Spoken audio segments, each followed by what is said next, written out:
What's up, sports fans? Welcome to another exciting episode of Sports Jab with J&J. I'm Jama. I'm Jonathan. Thank you so much for spending some time with us today as once again we talk about some of the biggest topics in the world of sports. And the game plan for you today, we'll continue our discussion with the baseball, each division leading up to the start of the season, which is actually just now a day away. We'll talk about the NFL rule changes, the tournament, and we'll give our opinions on the one and done rule. Start off with, though, baseball. AL Central, where the reigning World Series champs came out of Kansas City Royals. Can they repeat? That is the question. They have the target on their back. That's the people everyone are aiming for. It's going to be interesting. And what are your thoughts on that? They have the pieces. They're probably the most put together baseball team in my opinion. They got on the hot streak at the right time last season. Yeah, they didn't really lose much. They lost Johnny Cueto and Ben Zobrist, but they were just rented players anyways. They picked them up at the trade deadline. Their core remained intact. And they did pick up Ian Kennedy, which will help out. Their lineup, you look up and down, these names are starting to become household names. How good they've been. Mike Moustakas, Lorenzo Cain, Eric Hosmer, Kendrys Morales. Along with their pitching staff, even with losing Johnny Cueto, it is still good with Edison Volquez, Ventura, Young, and Medlin. So not just going to depend on one pitcher to get them through, Exactly, and their bullpen is still stacked like it has been for the past couple of years. So they are going to be the ones to beat in the AL Central. But look at the other teams in there. The Twins, who finished second last year. They do have a lot of young talent, and some good talent at that as well. They did add Byung-Ho Park from Korea, try to add some spark to it. The biggest concern I have with the Twins is that they did lose Torrey Hunter, who was a big part. It had a lot of leadership. It's kind of a household name around Minnesota and baseball. Oh yeah, he brought a lot of leadership to the Twins. Had that veteran presence with that young staff. You got a lot of young players. Byron Buxton, who a lot of people think can be a very, very top tier player. Miguel Sano, who last year showed off his power, and he can hit the ball long ways. Then you still have Joe Mauer, Kurt Suzuki, Brian Dozier, Trevor Plouffe. So it's a decent lineup. Can Buxton, Sano, can they continue to mature and refine their skills? The only thing that I think the Twins have going against is what I call the Minnesota curse. All the Minnesota teams, when they get somewhere, the playoffs, they choke a Twinkie. The Twins have been the exception. They did win the World Series. Granted, it's been a while. Yeah. But they won in '91. And before in '89 or '88. I was like 1 year old when that happened, dude. Wait a minute, me feel old here. You feel old. Yeah. 91. Negative respond to that, but other teams in that division, the Tigers, they were a huge disappointment last year. They did add Justin Upton and Jordan Zimmerman to the lineups. Upton, he does add some versatility, power, and speed. Zimmerman obviously is a very good pitcher, but along with Verlander, Mike Pelfrey, Anibal Sanchez, you got to. Verlander, as long as he has a bounce back year from last year, it should be pretty decent. He was pretty off to start last year, but lineup, and you have Ian Kinsler, Miguel Cabrera, he's a fantastic player, could always, aim for the Triple Crown. Victor Martinez, JD Martinez, Cameron Maybin, who is hurt. Not sure when he's going to come back from a fractured hand, but they have the talent there that's really underachieved last year, so can they bounce back? A lot of it's going to depend if, Verlander can stay healthy, too. He's such a big part of that rotation. Oh, they depend on him a lot to keep him competitive. Yeah, so, I think they can have a little bit of a bounce back. Indians and White Sox. Indians, they added a couple people, Napoli, Bird, and Uribe. That's a lot of, older people they added. They have some upside, at most. Yeah, I don't think I see them making a really legitimate run this year at the playoffs. And they do have Corey Kluber, who is potential Cy Young Award winner, but other than that, you don't really have much else. White Sox, they added a lot of older players. They're pretty busy. Yeah, Jimmy Rollins, Brett Lowry, Austin Jackson, Todd Frazier. They added a lot. Now, will it be enough to get them to go along with Jose Abreu and Adam Eaton?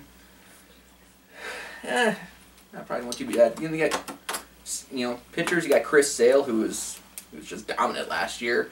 Then after that, it's Carlos Rondon, Jose Quintana, John Danks, Matt Latos. I mean, is that enough of a staff to compete with the Royals? I think the Royals are gonna take this division again. I think the Royals they're too good all the way down, and they're too well put together. I think the Royals will. The Twins, I think that they could surprise. I mean, last year they overachieved. I mean, no one expected them to be where they were last year, competing for a wild card spot up until the last couple of days of the season. No one really expected that. So I mean, I think if they can just continue to build off that momentum, they maybe could sneak into the playoffs as a wild card. I do think the Royals are going to win the division, but Twins can sneak in there. Tough to beat the Royals. Yeah, Tigers I think come in third, followed by the White Sox and the Indians bringing up the rear on that one. So I'd agree. Yeah, so I think that can the Royals repeat as World Series champs though?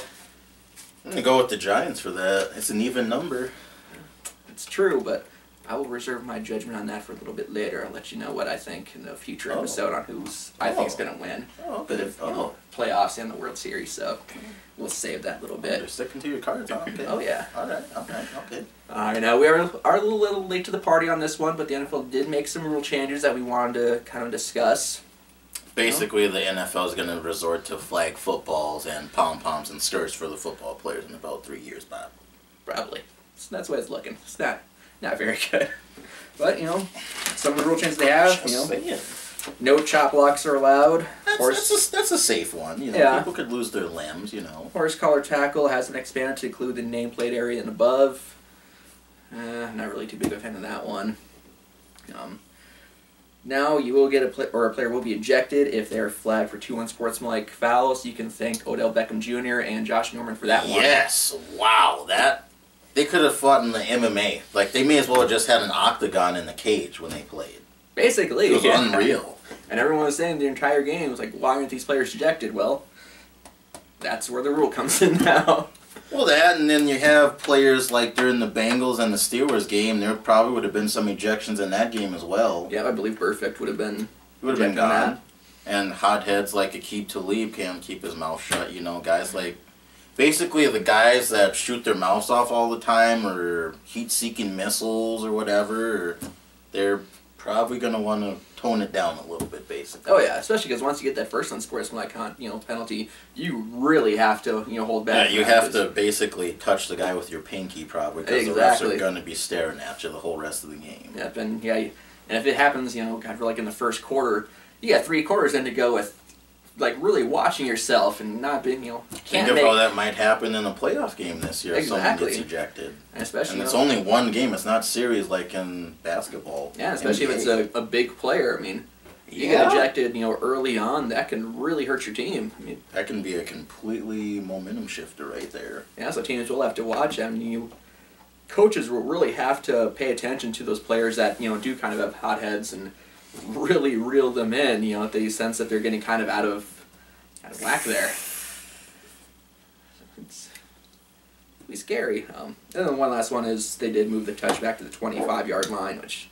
So with that, though, are kickers going to be less likely, like kickers and punters, to boot the ball out of the end zones now because they're essentially giving... the opponents, 5 more yards. Yeah, well, punters never did aim for the end zone. They always aim to try to pin them deep. Right, but I'm saying if they... kickoffs, do the, people that kick, place kickers and kickoff, do they try to, kick the ball really high and give their team time to get down there and make a tackle before the, 25-yard line? Or do, they continue to just boot out the end zone? I think... try to boot it, high up, let them get around the 5-yard line, like a sky kick or something. Yeah, then hopefully have your team able to get down there and tackle them before even the 25-yard line. I can see that. Yeah, so I don't necessarily understand that rule. It doesn't make a whole lot of sense to me. But I don't really know why they switched it to 25 instead of 20. But, those rules are right now just on a year trial period. After this year, they'll reevaluate them, decide if they want to make it a permanent change or if they want to get rid of it. It was kind of like the extra point being at the 15-yard line. That was a temporary rule. They did make that a permanent change now, which I do like that. I like trying to give the teams some more decision. Like, do I want to go for 2, or do I want to kick the longer extra point? A lot of kickers did miss that. Yeah, a lot of kickers struggled last season with the extended extra point, so... And then you have the team like the Steelers who win for 2 points almost significantly more game, often. Yeah, every single time. And I think that makes it way more exciting when they go for 2 besides just the, typical... Just the normal pillow fight. Oh, hey, Aunt Telly, I'm going to kick 1 point. Yeah. I like the 2-point conversion better. It makes it more exciting, And, football doesn't need to be more exciting, but it is. Well, something needs to happen, because like I said, in about 3 years, they're going to have flags on the players, so... And that's when football will die. Because nobody wants to watch flag football. Well, that's how football got their name, as the big hits. If you take away the big hits... That's what they're doing now. That's what's going. Like, the defenseless receivers and... They're so paranoid about, the concussions and being... I mean, that's good for them to be, safe about the concussions, but... Okay, I mean, if you are an NFL player, you know the risk going in. That's true, yeah. I mean, you're getting paid handsomely to do this. And you're getting paid millions and millions of dollars to play this game. If you're going to the NFL, you know the risk. I mean, did you think it's just going to be, watching all the old films that's going to be, pillow fights or whatever? I mean... You're going to get hit, and you're going to hit hard. You're going to get concussions. That's just the nature of the game. I mean, there's probably some players that think it might be pillow fights. Well, NFL, if you want to do something, make the player sign a waiver by saying, signing this, you understand the risks of it, and you will not come after the NFL. That would be a great idea. I could see that, but... That makes, to me that makes sense. NFL's protecting themselves, and basically the players are saying, yeah, I know what I'm getting into. And you know what? You should know what you're getting into.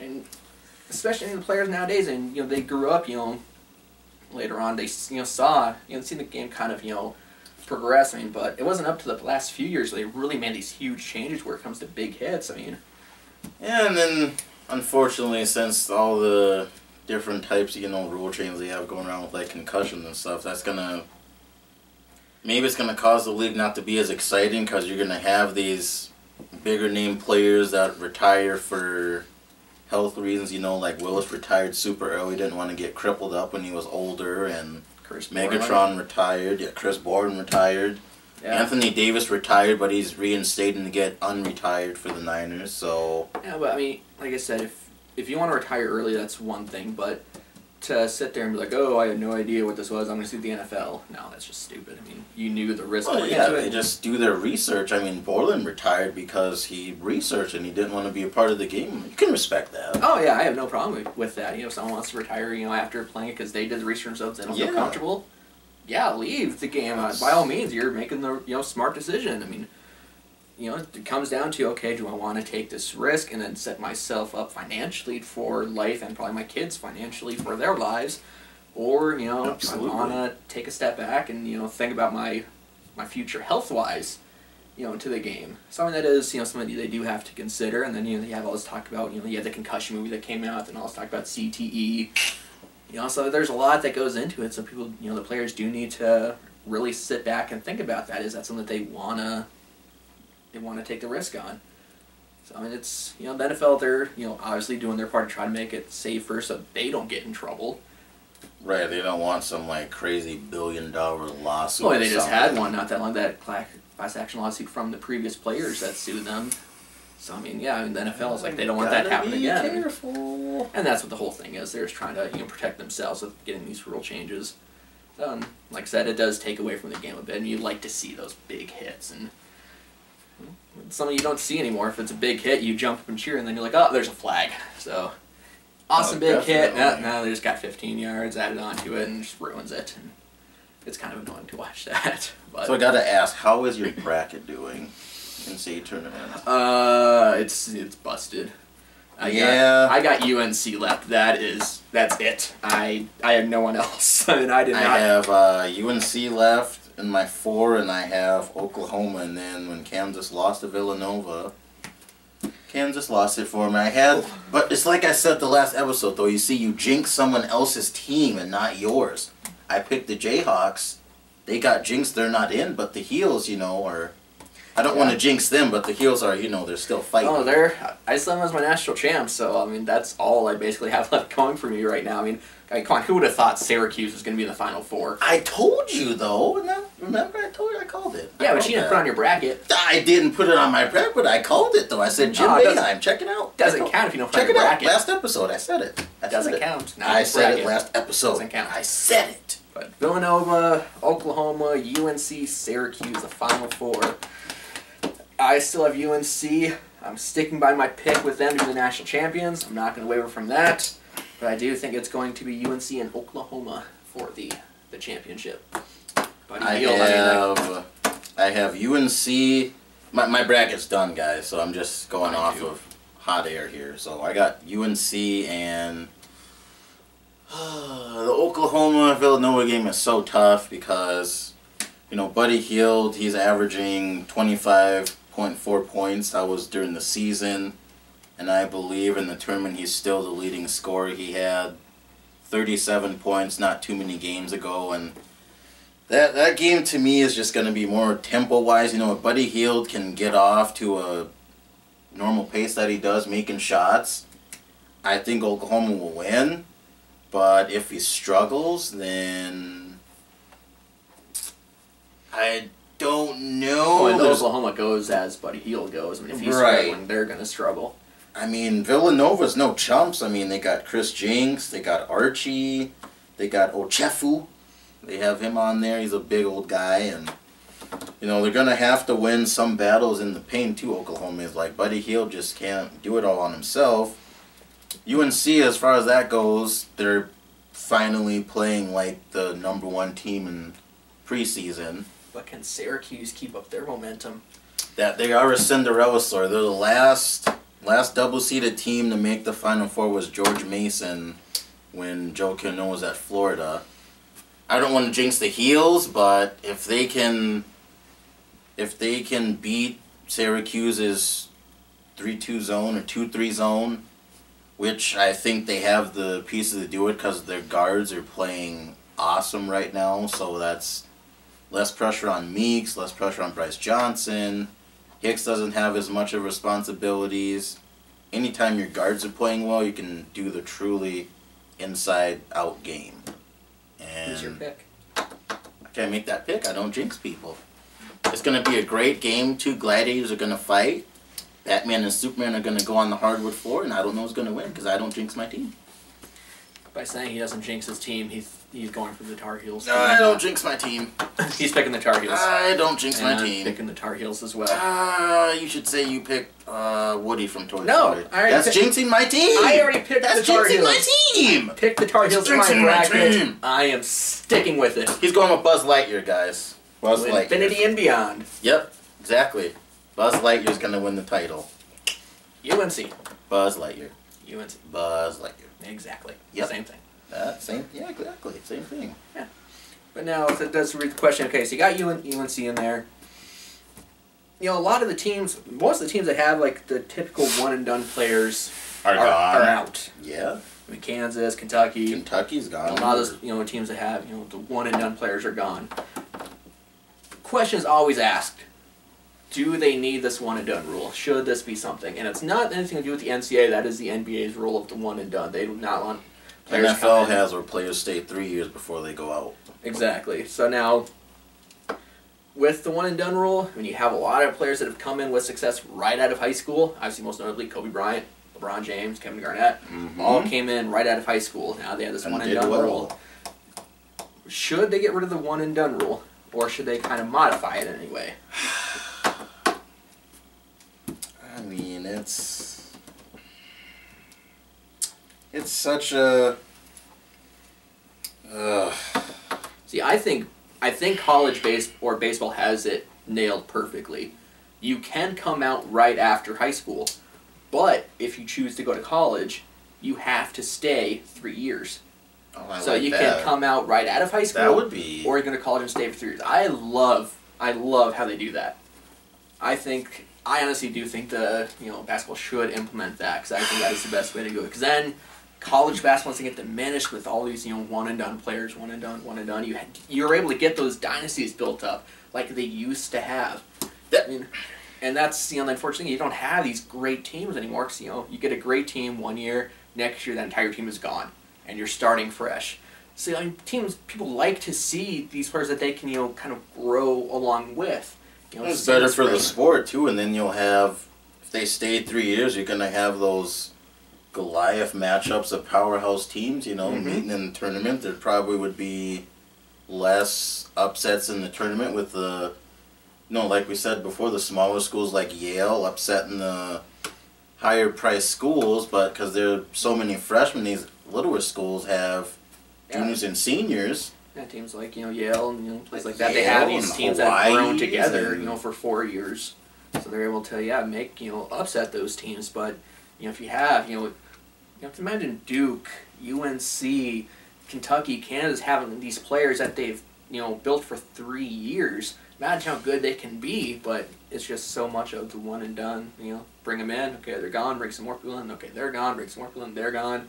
Well, and then the thing that you run into it, you feel bad for John Calipari every year with Kentucky because I don't feel bad for John Calipari. Well, I don't feel bad for him, but you see these recruits he gets, and then automatically you're like, oh, okay, just the next batch to leave after. But that's what he year. targets. He targets those people who are going to be one and done. That's true. He goes perfectly with the system. He knows how to work it, and it has worked well. They do have this rule where you can declare for the NBA draft, but as long as you don't hire, an agent, if you don't get drafted or whatever, you don't like where you're drafted, you can go back to school. Right. So he said every single one of his players is going to be declared for the NBA draft. Every single one. And if they don't like where, if they didn't get drafted or they're not having good feeling about where they are going to be drafted, it's like, never mind, I'm just going to go back to school. So, he works the system. And so he's very smart about it. These are just some notable one and dones in past years, but they were studs. So they, John Wall, he was from Kentucky. You have Derrick Rose from Memphis, Anthony Davis out of Kentucky. He's obviously killing it with the Pelicans right now. You had Kevin Durant, stud. Carmelo Anthony, stud. But a lot of those players, that's where I think where you should, allow people to come out of high school. But if you go to college, you have to stay for 3 years. I don't know if it'll ever come up, the topic, but, it would be something to think about, because then it would make college basketball a lot more entertaining, too. It would. And, if you have to go to college, if you can't go to NBA right out of high school, it's not going to just take 1 year of college. You'd be like, okay, now I'm NBA ready. If you're not NBA ready right out of high school, you're not going to be for a couple of years. So going to college and getting those few years can really, really help. That's why I think they should change it to at least 3 years, because there's been some of the freshmen that have come out and said I'm in the core of the draft. They don't get drafted, or they get drafted and they get down to the D League right away. Mm-hmm. And then heaven knows how many years it'll take them to get called up again, and some of them, they just play ball overseas. Exactly. And they do have those players that want to be NBA right out of high school, so instead of going to college because they want to get paid, they'll go to Europe, play over there for a year, then they'll come back. And then they'll go to the NBA. So, I get, they want to make money right away. They feel like they have the talent to make money right away, so why do they want to go to, college, waste a year of college where they're not going to get paid, where they can go to Europe, they can get, paid pretty good there, do their year there, get paid, and then they come back to, U.S. and, get drafted for the NBA. So, And then, too, you got to think about it from a, not an athlete perspective, but a personal perspective. These players, they're one and dones. They go into the NBA or college or whatever, they have some career-ending injury. Mm-hmm. Well, what's their... I'm sure the NBA has great benefits, but still, what is their fallback plan? Do they... most of them don't have one. Yeah, exactly. If they have a career-ending injury, they aren't getting, going to get their degrees online, or, that's it. They're going to probably be bagging groceries at their local Cash-Wise or Hugo's. If they have a career-ending injury, they can go back to college and pay for it, or they could have just stayed in college, had a free ride, got the education they need, so then if something does happen, they do have, a fallback for them.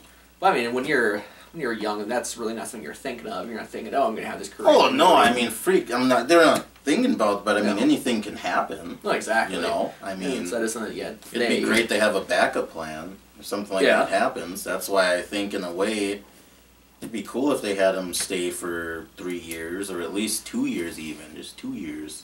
Yeah, like I said, I think they should adopt baseball's rule. Come out right after high school if you want to, but if you go to college, you have to stay for 3 years before you can come out. I think so. I like that rule. It'd be good. I'd be on board with it. Yeah, well, we'd love to hear your thoughts on that. Do you think then one of the numbers should be changed? If so, how do you think it should be? Who do you think is going to come out of the NCAA tournament? I think it's the Tar Heels. Buzz Lightyear.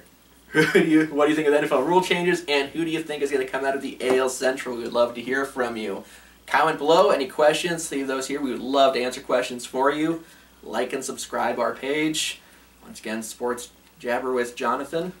I'm Jama. Have a great night, guys. Enjoy watching Toy Story tonight. You look at the Michigan State team. I mean, Michigan State